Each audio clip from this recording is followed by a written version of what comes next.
그럼 제가 오랜만에 설교를 하는데 제가 입고 있는 게 좀 달라진 것 같죠? 이게 클레즈라고 이제 제가 목사가 되었다는 건데 장점은 이제 넥타이를 안 골라도 되니까 참 좋은 것 같아요. 그 단점은 길을 걸을 때 한눈에 봐도 이제 목사인 걸 아니까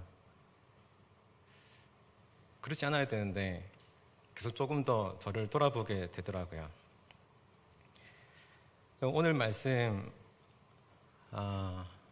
앞서서 여러분 믿음이라고 이야기했을 때 이 믿음, 약속을 수반하는 이 믿음은 과연 우리의 어디쯤에 있을까요?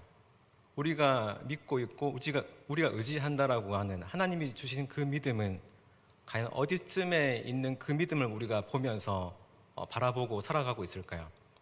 대부분은 먼 미래 언젠가 나를 좋은 방향으로 이끌어 주실 그 미래에 우리의 약속이 있다라고 생각할 수도 있지만 사실은 우리의 약속은 앞이 아니라 시간적으로 앞이 아니라 우리의 가장 깊숙한 아래에 있는 경우가 많습니다. 우리의 가장 아래에 믿음이 있어요. 그럼 우리의 모든 행동에는 어떤 것들을 하게끔 하는 믿음이라는 것이 있죠. 그 믿음은 우리가 흔하게 이제 텍스트라고 이야기하는데 우리의 마음속에 우리의 삶 속에 어떠한 텍스트들이 결국은 우리를 이끌어가요. 성공하기 위해서는 좋은 학교를 가야 된다라는 텍스트를 가지고 있는 그것을 믿는 사람들은 그의 삶의 행동을 이제 좋은 학교에 가기 위해서 이제 삶을 쏟아내겠죠. 여러 가지 자신의 삶 가운데는 그 텍스트가 결국 이 믿음인데 이 믿음은 내 가장 깊숙한 곳에서 내 행동을 많이 이끌어냅니다. 여러분, 우리는 믿음으로 시작했지만 사실은 이제 믿음이 약해질 때가 종종 있죠. 지난 15장에서 아브라함은 하나님이 주신 약속보다 자신의 의심을 더 믿었었어요. 그래서 이제 하나님의 약속을 의심함으로써 하나님께서 주신 그 상속자 대신에 자기가 어떠한 상속자를 세우려고 했었죠. 그렇게 하나님 앞에 얘기했을 때 하나님께서는 이제 하늘의 별을 보여주시면서 약속을 다시 한 번 더 굳건히 세워주십니다. 그러니까 자신의 의심을 믿은 것이 아니라 하나님을 믿음으로써 약속에 대한 믿음으로 다시 변화되었던 거죠. 그럼 제가 3주 전에 이제 목사가 되었는데 하나님 앞에 직분을 잘 감당하기로 이제 서약을 했었죠. 근데 시간이 지나면 내가 언제 변하게 될지 아무도 사실 이렇게 장담할 수 없는 거잖아요. 우리가 그렇게 변한 사람들 너무나도 많이 보게 됩니다. 나이가 들면 들수록 더욱더 뱉는 말과 행동을 자신할 수 없게 되죠. 그러면 아브라함이 이제 80세가 되니까 다시 이제 힘이 들었어요. 다시 조급함이 생기고 자신의 처지를 보니까 분명히 하나님께서 자식을 주신다라고 약속하셨는데 벌써 30대 중반인데 아무런 소식이 없으니까 이게 어떻게 된 일인가 이제 두려워하고 있는 상황이었죠. 그게 아브라함과 사레 모두에게 있었습니다. 그런데 이번에는 16장에서는 사레에게 나타나게 되었죠. 그래서 1, 2절을 보게 되면 사레는 하나님께서 내가 불임인 것은 하나님께서 아이를 갖지 못하게 했기 때문이다라고 생각을 했었어요. 그렇게 판단했습니다. 그러니까 하나님께서 안 주셨기 때문에 우리가 아이를 갖지 못한 것이다. 하나님은 주실 수 있는 분이잖아요. 근데 안 주신 거는 하나님께서 안 주시기로 했기에 우리가 자녀를 갖지 못한 거다라고 생각했던 거죠. 그러니까 이제는 자기가 이제 개입하기 시작하는 거예요. 근데 문제는 뭐냐면 하나님께서 안 주셨지만 이제 아직 안 주신 거죠. 여러분, 우리는 항상 내가 원하는 때 내가 원하는 방식으로 그것이 응답되지 않으면 이게 혹시 응답이 아닐까라고 하는 그런 전제가 있습니다. 그리고 이러한 전제는 항상 우리의 삶에 문제를 일으키죠. 그러면 사례는 지금 모든 것이 하나님의 탓이라고 이제 확신하게 되자 하나님께서 자녀를 주시겠다는 그 약속 대신에 나의 어떠한 생각, 나의 어떠한 욕망 아니면 당시 사회적인 규범에 따라 상식에 따라 어떠한 명분이나 권리를 느꼈던 것 같아요. 충분히 그럴 수 있죠. 하나님께서 약속하셨고 안 지키고 계시니까. 그러니까 지금 하나님의 뜻 말고 좀 더 합리적인 방법으로 그 약속을 이루어 보자, 하나님이 주신 약속을 이 시대의 상식으로 한번 이루어 보자라고 생각했을 겁니다. 그래서 그 당시의 상식이 뭐냐면, 이제 여주인에게 아이가 없을 경우에는 그 여주인의 하녀에게, 여종을 이제 남편에게 이제 들여보내서 아이를 낳으면 이제 그 아이는 여종의 아이가 아니라 여주인의 아이가 되게 되거든요. 당시의 문서들에 이제 이러한 내용들이 많이 발견되었다라고 합니다. 그래서 지금 사례는 생각하는 거예요. 자신의 여종 이제 하갈의 몸을 빌려서 그 약속을 이루어 보자라고 생각을 했었습니다. 그러니까 어차피 하나님께서 나에게 약속을 얘기한 건 아니니까, 그러니까 아브라함을 통해서 자식을 주겠다라고 했으니까 누구를 통해서든 그 씨만 잘 전해지면 된다라고 생각을 했던 거죠. 그래서 남편 아브라함도 결국 사례의 말을 따르게 됩니다. 근데 여러분, 여기에서 가장 핵심적인 절차가 사실은 이제 빠졌어요. 그게 뭐냐면 질문이죠. 여러분, 우리에게는 질문하기 전에 두려움이라는 게 있습니다. 뭐냐면 내가 하나님께 질문할 때 때로는 하나님께서 내가 가장 원하지 않는 대답을 해 주실까 하는 두려움이 있죠. 그래서 가끔은 혹시나 이런 답변을 주실까 봐, 내가 하나님께 물으면 내가 하기 힘든 걸 얘기하실까 봐 질문을 안 할 때도 있어요. 내가 원치 않은 대답을 듣고 싶지 않으니까 묻지 않는 거죠. 그런데 때로는 우리는 이러한 우리의 두려움을 넘어서서 하나님께 질문할 수 있는 그런 용기가 필요합니다. 그 내 생각, 내 욕구를 내려두고 욕구를 뛰어넘은 하나님에 대한 이제 궁금증이죠. 여러분, 이들이 해야 했었던 그 질문은 뭐냐면, 분명히 하나님께서 남편을 통해 자식을 주신다라고 이야기하셨는데 그것은 내 여정을 통해서 해도 되는 겁니까? 라는 이런 질문을 했어야만 한 거죠. 여러분, 우리가 우리의 생각을 멈추지 못하면 우리가 뭐라고 이야기하냐면, 하나님께 이런 것까지 질문해야 되는 건가? 라는 생각을 하게 될 수도 있어요. 하나님께서 약속을 주신다라고 하셨으니까 그게 나를 통해서건 그게 하갈을 통해서건 어떻게든 잘 이루어 주시겠지 라고 생각을 이제 우리가 할 수 있는 거죠. 그런데 결국 이러한 생각을 이제 멈추지 못하고 두려움을 뛰어넘어선 그 질문을 하지 못한 일로 시작된 일이 매서운 결과가 돼서 돌아오게 되는데, 여러분, 그게 사례에게 있어서는 최선의 노력이었죠. 당시 상황에 맞춰서 하나님의 약속을 이루고자 하는 최선의 노력이었는데 그게 제약의 결과가 생기는 것을 이제 그저 바라만 볼 수밖에 없는 상황이 생겼습니다. 여러분, 우리에게 좀 위험한 상황이 올 수도 있는데 어떤 거냐면, 내가 현실에 타협한 그 길이 너무나도 잘 맞아 떨어지는 거예요. 내가 이렇게 하면 잘 될 거다라고 생각했던 그 일이 하나님께서 막 이루어 주신 것처럼 하나하나 다 맞게 떨어질 때 상당히 사실은 위험하죠. 무슨 말이냐면, 지금 아브라함과 사례는 하나님의 약속을 받고 거의 10년이나 기다렸어요. 근데 애가 없었는데 이제 하갈이 들어가자마자 애가 생긴 거죠. 들어가자마자 이제 임신을 했어요. 그러니까 그 뜻대로 사례의 뜻대로 완전히 맞아 떨어진 거죠. 바로 임신을 합니다. 근데 가장 큰 문제는 하나님께 엽죽지 않은 나의 최선으로 인해서 가장 심각한 피해를 입게 되는데, 그 피해를 누가 받냐면 바로 질문하지 않은 자죠. 사례가 받게 돼요. 여러분, 사례는 처음에는 좀 뻐겼을지도 모릅니다. 내 말이 맞지 않냐고, 지금 내가 하는 대로 애초부터 이렇게 했어야 애를 낳을 수 있지 않았느냐라고 이야기를 할 수 있었겠죠. 하나님이 바로 주셨으니까. 그런데 지금 아이가 바로 생김으로써 지금 어떤 상황이 드러나게 된 거죠? 아이를 못 가진 이유는 남편 아브라함이 문제가 아니었고 자기가 문제였다는 사실이 이제 드러나게 되죠.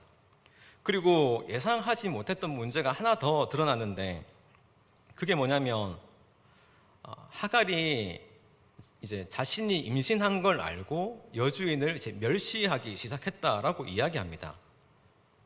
여러분, 멸시라는 이 한 단어인데, 이 멸시라는 단어가 전해지기까지는 엄청난 감정의 소모들이 있잖아요. 엄청난 분노, 그리고 질투들이 막 섞여서 그 여주인에게 이제 멸시가 갔겠죠. 자매들끼리 막 이 멸시의 시선. 근데 아마도 이제 하갈은 뱃속에 있는 아이가 자신의 아이다라고 분명한 의사 표현을 했던 것 같아요. 왜냐하면 당시의 풍습은 이제 주인에게 아이를 줘야 되는데 이 아이를 줄 수 없습니다라는 표현을 분명히 이야기를 했겠죠.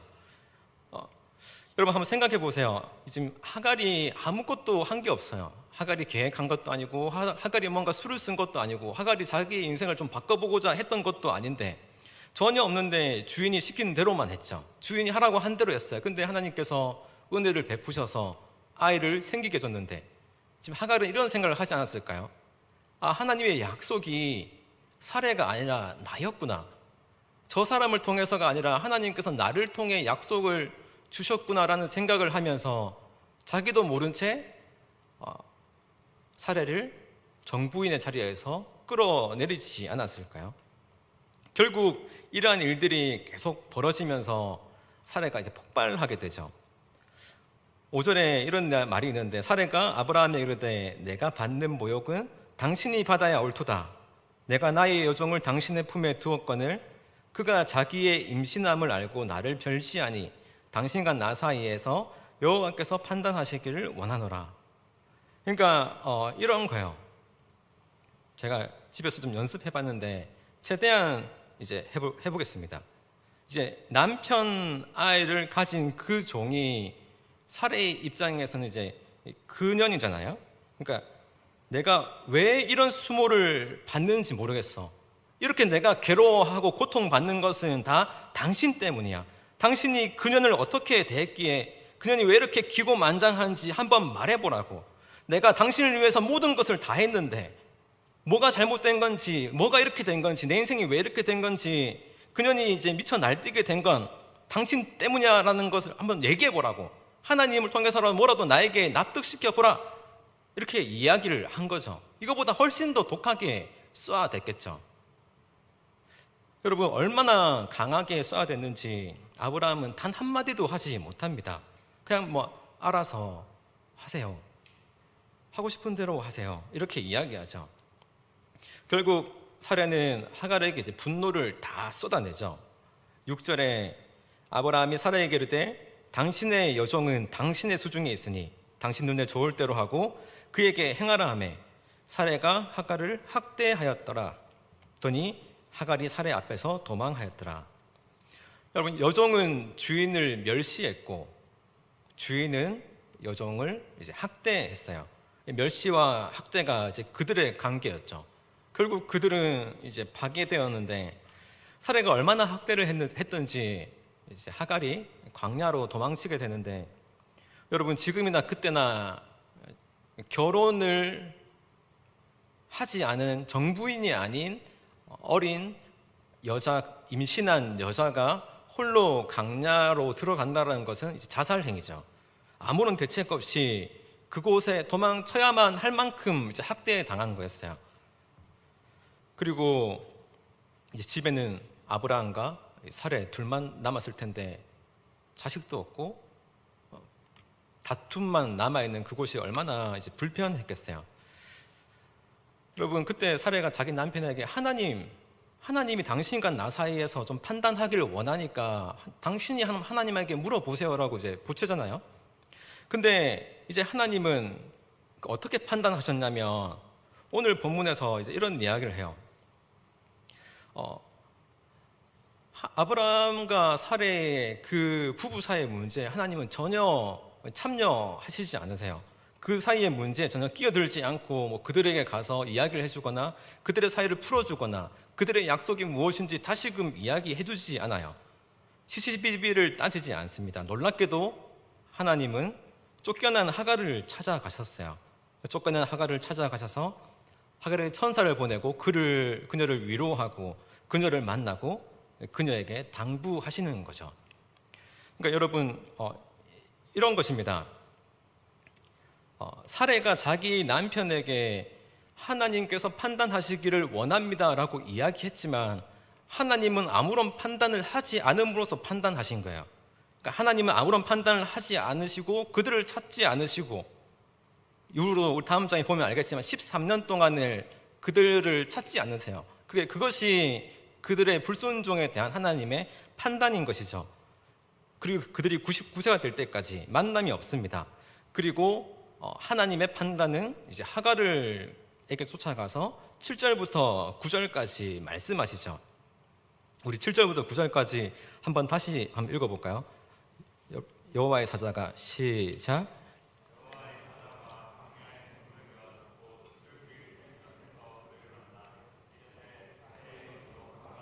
네가 어디서 왔으며 어디로 가느냐?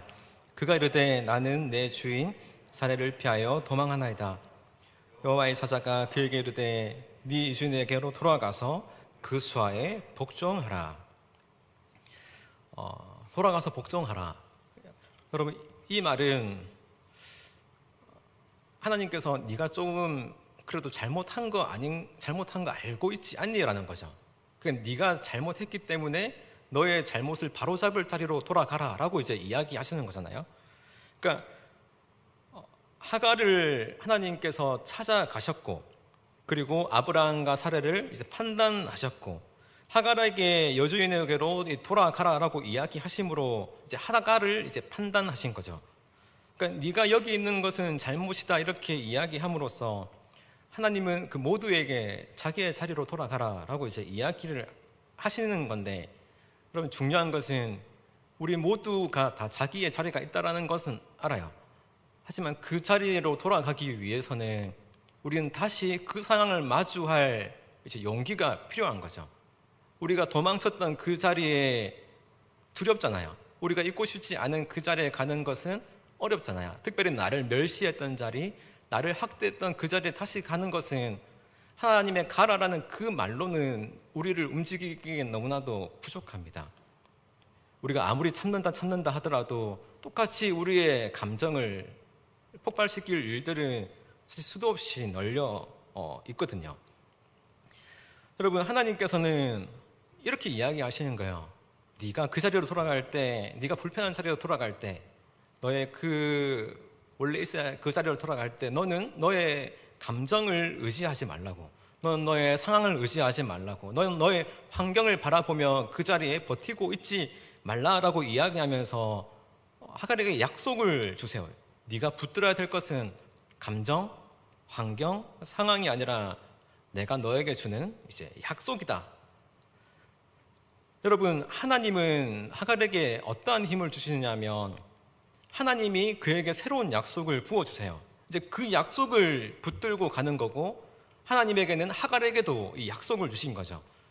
아브라함과 사라에게 약속을 주시면서 끝까지 버티라라고 이야기하셨던 것처럼 이제는 하갈에게 찾아오셔서 네가 끝까지 버티라, 내가 너에게 약속을 줄게, 이 약속을 붙잡고 버티라라고 이야기를 하시는 거예요. 여러분, 우리가 서로 간에 이제 갈등의 늪에 빠지기도 하는데, 이런 갈등의 늪에 빠지지 않는 가장 선명한 길은 나를 둘러싸고 있는 현실보다, 나의 감정보다 그곳에 부르신 하나님의 약속에 더 집중하는 거죠. 여러분, 우리가 현실을 붙드는 건, 현실은 이거 아니면 저거잖아요. 이걸 선택하면 저건 놓칠 수도 있는 거고, 저걸 선택하면 이거를 놓칠 수도 있는 건데, 완벽한 선택이라는 건 사실 없어요. 그런데 우리가 선택해야 될 것은 상황이 아니라 그곳에 있어라 라고 하는, 그리고 그곳에서 내가 너에게 준 새로운 약속을 붙들러라 라고 하는 그 말씀인 거죠. 하나님과의 약속을 붙들어야 된다. 당장은 그것이 이루어지지 않는다 하더라도 그것을 붙잡고 버티다 보면 결국 이겨내게 될 것이다, 이렇게 이야기를 하시는 거예요. 그렇기 때문에 우리가 하나님이 주시는 약속이 너무나도 중요하죠. 그 약속이 무엇이냐면 하나님은 이제 무엇보다도 이제 하갈이 나올 아이가 안전하게 출산할 것과, 그가 안전하게 성장할 것과, 그가 장차 번성할 아이라는 약속을 주셔서 하갈을 격려하세요. 그러니까 너와 너의 자손에게 주는 약속이 있다고. 이 약속이 있으니까 네가 버틸 수 있는 거고, 그 약속을 가지고 다시 그 자리로 가라라고 이제 이야기를 하시는 겁니다.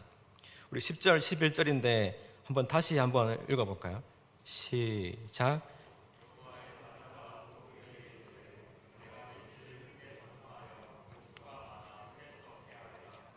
여호와의 사자가 또 그에게 이르되 네가 임신하였는즉 아들을 낳으리니 그 이름을 이스마엘이라 하라. 이는 여호와께서 네 고통을 들으셨음이라. 여러분, 하나님께서 하갈의 아들에게 이름을 지어주셨는데 이스마엘, 하나님께서 들으신다라는 뜻이에요. 하나님께서 들으신다. 너의 고통을 들으셔서 너를 만져주시는 하나님. 그래서 하갈이 그의 아들의 이름을 부를 때마다 하나님께서 나를 들으셨구나. 그러니까 나의 고통을 들으셨구나. 나를 만나주신 하나님이 계시는구나라고 생각을 할 수 있게끔 하셨죠. 그리고 이 이스마엘의 자리, 이스마엘이 장차 자라나면서 그가 거하는 자리가 어떠한지도 매우 확실하게 이야기해 주세요. 12절의 말씀인데 그가 사람 중에서 들락이 같이 되리니 그의 손이 모든 사람을 치겠고 모든 사람의 손이 그를 칠지며 그가 모든 형제와 대항해서 살리라 하니라. 여러분, 지금 하나님께서 그의 아들의 이름을 들으신다라고 지었다면 이제 끝까지 이제 하나님이 들으신다라고 하셨으니까 하나님이 나를 들으신다는 사실을 믿고 하나님의 힘으로 살게끔 하신 거죠. 그 아들의 이름을 생각할 때 이 아들이 말하는 그 모든 것들이 사실은 하나님께서 들으신다라고 이야기하시는 거잖아요. 그렇게 이야기하면서 앞으로는 하나님의 힘으로 살 것이다 라고 이야기를 한 거예요. 그러면서 주변에 있는 모든 사람들과 이제 충돌할 거라면서 이야기하는데 자기 힘으로 이기며 들나귀처럼 살 거다라고 이야기를 하고 있습니다. 이 약속이 어떤 면에서는 이제 우려스러운 약속이기도 하고 어떻게 보면 또 축복이기도 한데, 여러분, 우리가 이 약속을 어떻게 보느냐에 따라서 상당히 달라집니다. 무슨 말이냐면 네 아들이 네 주변에 있는 모든 사람들과 충돌하며 살리라라고 한 말은 우리에게서 상당히 이제 걱정스러운 말이죠. 그런데 들나귀처럼 살 거라라는 말은 그의 인생이 아주 이제 힘찰 것이다라고 이야기를 하는 거예요. 그의 아들은 사실 이제 잃을 뻔한 아들이죠. 없어질 뻔한 아들이고 뺏길 뻔한 아들이었지만 그의 아들이 그의 아들이란 이름으로 이 세상에 힘차게 살아갈 것이다. 그 아이가 자기 힘으로 살 것이고 하나님의 약속과 충돌하며 살 거라고 약속 밖에서 살 거라고 한 것은 이제 우려스러운 거지만, 이것은 이제 하갈에게 너무나도 서운하게 들리겠지만 동시에 이 말은 자기의 아들을 살에게 절대로 뺏기지 않을 것이라는 하나님의 약속이죠. 너의 아들은 너의 아들의 그의 힘으로 살아갈 것이다. 그러니까 하갈에 있어서는 최선의 약속을 주신 거예요. 뺏기지 않기 위해서 투쟁했던 그녀에게 하나님은 너의 아들로 살 것이다 라는 축복을 주신 거죠. 여러분, 우리가 뭘 붙드느냐가 너무나도 중요한데 하나님께서 이렇게 약속하셨기 때문에 하갈은 돌아갈 수 있었던 거예요. 하나님께서 이 말씀을 주셨기 때문에 이 말씀이 자신에게 충분한 힘이 되었고 이 말씀으로 인해서 내가 절망했던 그 자리로 돌아갈 수 있었다라고 생각했기 때문에 돌아갔던 거죠. 여러분, 하갈은 그 하나님의 약속 때문에 돌아간 거였어요. 근데 여러분, 우리가 하갈을 보면 하갈이 어떠한 사람입니까? 여러분, 하갈 일단 그녀의 시작부터 보면 그녀는 이제 아브라함과 사레가 애굽 땅에 갔을 때 바로에게 환대를 받고 많은 재물과 종들을 붙여서 보내줬을 때 아마도 애굽에서 같이 딸려온 어린 아이였을 확률이 높죠. 근데 그가 언제 그렇게 왔는지는 모르겠지만 이 아이는 어릴 때부터 타지에서 이방인으로서 개그로서 애처롭게 이제 아브라함과 사라의 집에 얹혀 살던 아이였어요. 그러니까 이 아이의 입장에서 보면 아브라함과 사라가 하나님을 찾고 하나님을 부르고 하나님을 찬양하는 것은 사라 하갈에 있어서는 이제 이방의 신이잖아요. 그들이 아브라함과 사라가 뭐 하나님 이름을 부르든지 찬양하든지 뭐 기쁨을 누리든지 축복을 받든지 그것은 그들의 신이었어요. 나와는 별 상관없는 그 주인이 하는 그대로를 보고 있었을지도 모르죠.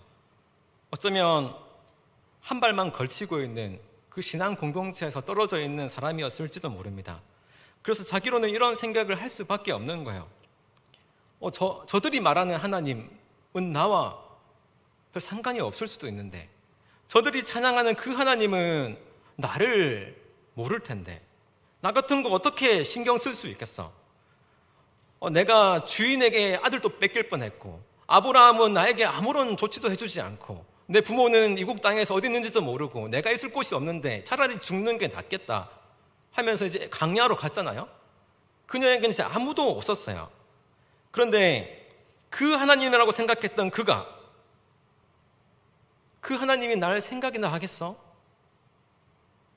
라고 생각했던 그녀에게 하나님이 말씀해 주셨다는 것을 이제 깨달은 거예요.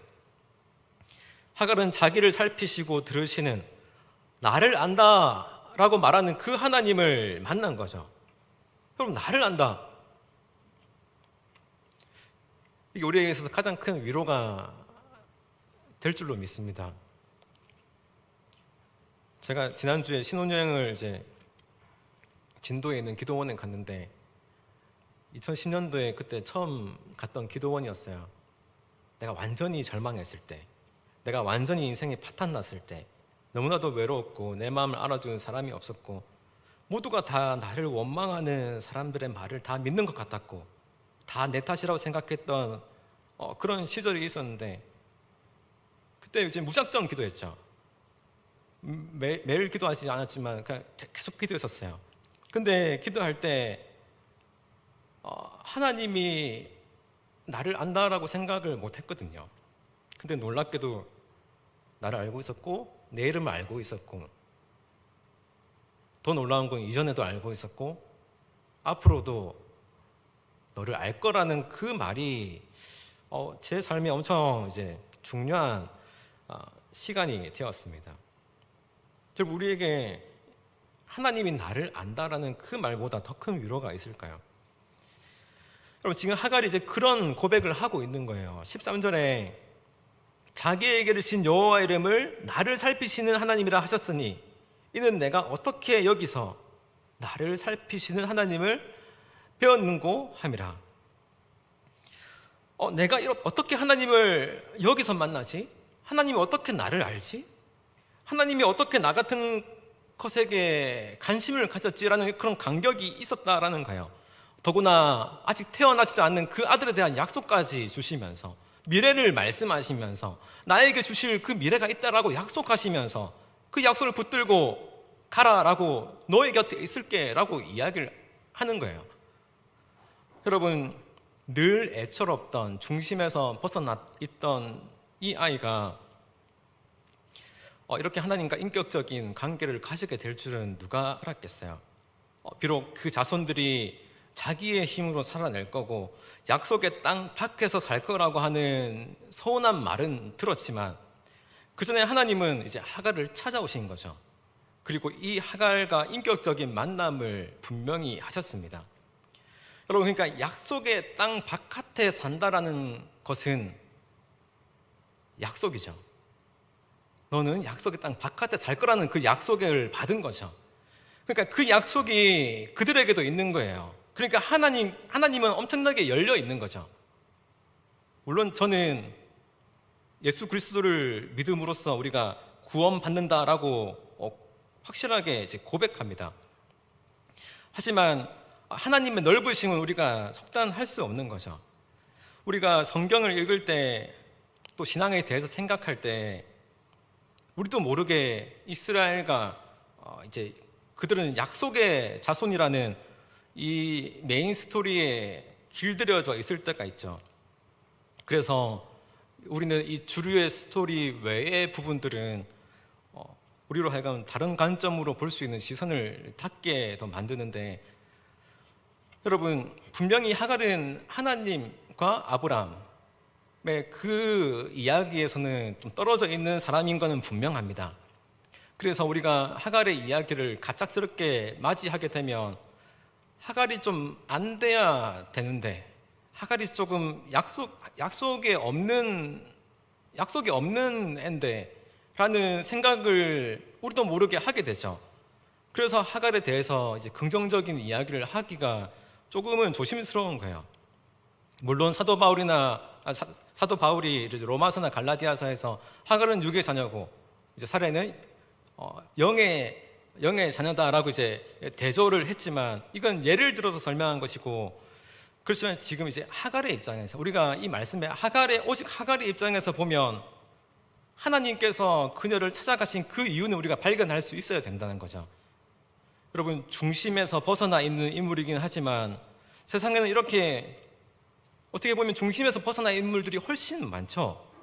그런데 우리가 알듯이 예수님께서 오셨을 때, 예수님께서는 당시 믿음의 중심, 신앙의 중심, 율법의 중심이라고 말하던 그들이 아니라 그들의 반대였던, 전혀 인정받지 못했던 세리들, 장녀들, 고아들, 나그네들 곁에 조금 더 찾아주셨어요. 그리고 우리는 항상 내가 주류에 있고 싶다라고 생각을 하거든요. 주류에 생각되는 집단에 들어가든지, 주류라고 생각되는 사람들과 긴밀하든지. 다시 말하면 예수님은 그 시대의 하갈들을 찾아간 것이죠. 그러니까 우리가 예수님에 대해서 함부로 이야기를 할 수 없는 겁니다. 여러분, 우리들은 언제나 나 중심으로 모든 것을 파악하고, 그래서 내가 누군가와 부딪혔을 때, 충돌했을 경우에 때로는 나의 관점으로 그 상황을 해석할 때가 있어요. 지금 아브라함 부부와 하갈이 충돌한 경우에 우리는 아브라함 가정에 관심을 두고 이 사건을 보려고 하는 가능성도 있는 거죠. 하지만 아브라함과 사레가 아니라 하나님은 하갈을 찾아가셨어요. 이유는 뭐죠? 불과 얼마 전까지만 해도 아브라함과 사레는 하갈이었기 때문이죠. 아브라함과 사레는 하나님의 약속 밖에 있던 사람들이었어요. 그리고 그들이 또 다른 하갈들이었기 때문이라는 이 사실을 우리가 잊으면 안 됩니다. 너희가 나그네를 대접하라 라고 하셨죠. 왜냐하면 너희도 한때 나그네였으니까. 이게 하나님의 마음입니다. 그러면서 그런 의미에서 하갈은 또 다른 우리들이기도 한 거죠. 그리고 그것까지 덮어주시는 하나님의 그 은혜를 우리에게 나눠주시기 위해서 하나님은 이 본문을 우리에게 허락하셨다라고 이야기할 수 있을 거예요. 그럼 지금 이 자리에서 우리가 하갈처럼 느껴지는 사람들, 나는 주류에서 벗어났고 하나님은 나 같은 것에는 관심도 없고 나의 문제를 하나님께 기도하는 것조차 염려스러운, 부담스러운, 죄송스러운 그런 하갈들을 위해서 오늘 하나님은 그분의 은혜가 어디로 흐르고 있는지를 우리에게 보여주시면서 우리를 살리려고 하시는 겁니다. 여러분, 우리는 지난 시간 동안에 우리의 감정 하나를 조금 더 돌봐주지 않았더라면 무너져 내릴 만한 파멸로 끝날 수 있었던 수많은 상황들을 지나서 결국 여기까지 왔죠. 그때 누군가가 나를 살피지 않았더라면, 그때 누군가가 죽어갔다는 나의 음성에 반응하지 않았더라면, 그때 내가 참지 못하고 분노했던 그 순간, 그 수많은 위기의 순간, 자칫 모든 것을 망가뜨릴 수 있었던 그 순간 하나하나의 특별한 뭔가가 있지 않았다면 우리는 여기 없었을지도 모릅니다. 결국 우리가 여기 있는 그 모든 이유는 우리를 살피시는, 나를 살피시는 하나님이 우리를 살펴주셨기 때문이다 라고 이야기할 수밖에 없는 것이죠. 여러분, 나를 살피시고 나를 찾아오시는 은혜, 무엇보다도 중요한 것은 우리가 중요한 존재가 될 수 있는 이유는 내가 어떤 중요한 일을 했기 때문이 아니라 나의 학벌이나 나의 재물이나 나의 명성이나 이런 것들이 뛰어나서가 아니라 하나님, 나의 어떠한 때문이 아니라 하나님이 나를 찾아오셨기 때문에 내가 중요한 존재인 거죠. 하나님이 왜 나를 찾아오셨죠? 알 수 없어요. 여러분, 우리는 스스로 하나님께 소외된 것 같이 느껴지는 시간에도 우리가 느끼는 것 이상으로 하나님은 훨씬 더 가까이 우리에게 계시는 분이시다 말씀하고 계시는 거예요. 광야를 헤매던 임산부 하갈처럼 약속에서 완전히 소외된 것 같은 슬픔 속에 우리가 있을 때도 있겠죠. 적막하게 이를 데 없는 하나님께서 안 계신, 하나님께서 나에게서 사라져버린 같은 절망의 그 하나님의 부재의 시간 속에 내가 완전히 버려진 것 같은 시간이 있을 수도 있겠죠. 하지만 우리가 기억해야 될 것은 이 모든 시간은, 이 모든 절망은 예수님께서 십자가에서 다 가져가셨어요. 예수님께서 왜 나를 버리시나이까라는 말하는 그렇게 절망 가운데 버려지는 그 순간에 그 버려짐을 가지고 십자가에서 돌아가셨죠. 여러분, 그때 모든 것을 다 가져가신 거예요. 그때 모든 것을 다 가셨기에 우리는 그 예수님을 바라보며 아버지에게 버림당하는 그 어려움, 고독한 외로움 속에서도 내가 외로움을 느끼지 않고 하나님을 바라보며 찾을 수 있다는 것입니다. 여러분, 완전한 희망이 되게끔 우리를 부르시는 거죠. 절망 속에서도 희망을 보도록 예수님은 이미 모든 것을 다 이루셨어요. 그래서 우리가 완전한 절망인 것 같은 상황에도 그 약속을 붙들면 그 환경을 뛰어넘는 하나님과 하나님의 약속을 붙는다면 우리는 그 절망의 자리에서 새로이 일어설 수 있는 희망을 얻게 될 것입니다. 그런 우리와 그런 청년대학부가 되기를 예수님의 이름으로 축원합니다. 우리 찬양하고 기도하겠습니다.